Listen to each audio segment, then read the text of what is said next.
Aujourd'hui, on a pu réaliser une opération un peu délicate de hissage de la travée centrale.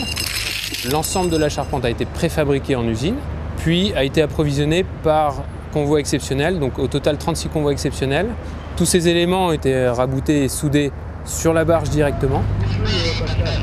Le déplacement de la barge s'est fait par l'intermédiaire de 4 systèmes de treuils fixés à la barge et donc par tâtonnement, amarrés aux 2 rives nord et sud, on a pu mettre en place la barge en travers du canal.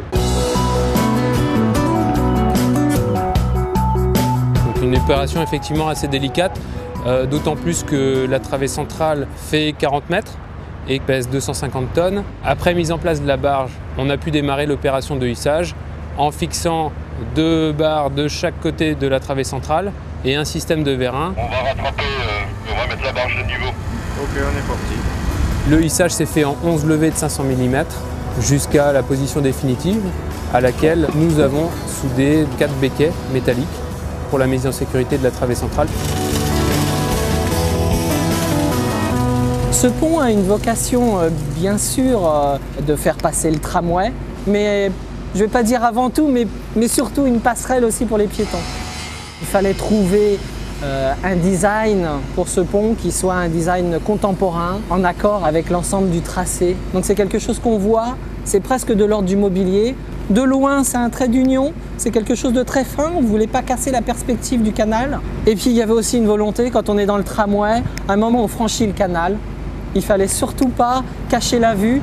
Le pont finalement est assez simple dans l'usage des matériaux. On voulait travailler la matière pour la matière. Pour la partie du garde-corps par exemple, on a voulu travailler des éléments en inox. Les montants, eux, sont en inox satiné, alors que la maille, qui est une maille rigide inox aussi, on l'a travaillée très très brillante pour qu'elle reflète son environnement. Et puis autre chose aussi, on a travaillé avec un concepteur lumière, donc Roger Narboni, Concepto, pour mettre en évidence, en tous les cas pour mettre en valeur ce pont en ambiance nocturne.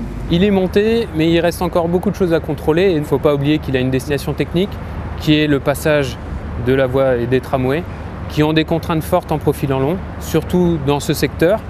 L'ouvrage sera définitivement fini quand tous les contrôles, toutes les épreuves d'ouvrage seront validées par l'ensemble des acteurs du projet.